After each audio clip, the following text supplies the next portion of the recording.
Dans toute coalition, il y a de temps en temps des couacs et que cette coalition va survivre à tout. C'est-à-dire la coalition cash du président Tshisekedi et FCC du président Joseph Kabila Kabange. Mais on n'arrête pas de me parler des deals.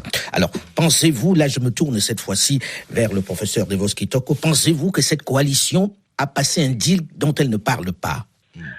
Les deals existent bel et bien parce qu'il est bien certifié à tous les niveaux que M.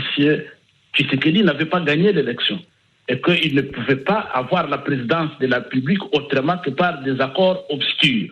Donc les deals existent bel et bien et c'est pourquoi la revendication principale de notre plateforme est qu'il dénonce ces deals, qu'il renonce à ces deals que Martin Fayulu a appelé le mariage incestueux.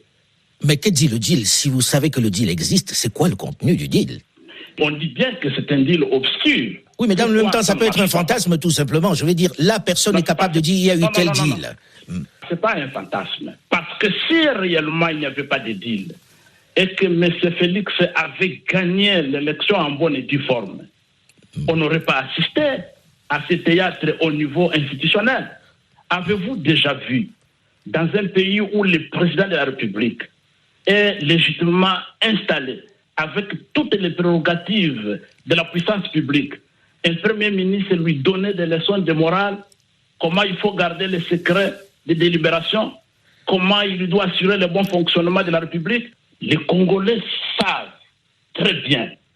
Et M. Chadar, le secrétaire exécutif permanent du parti au pouvoir PPRD, il a dit que nous connaissons ce qui s'est passé en 2018 et personne ne peut nous intimider. Qu'est-ce qui s'est passé qu'il connaît et que tout le monde connaît? Ce qui s'est passé, c'est que celui qui est à la commande de l'État, ce n'est pas celui qui avait été le choix du peuple congolais.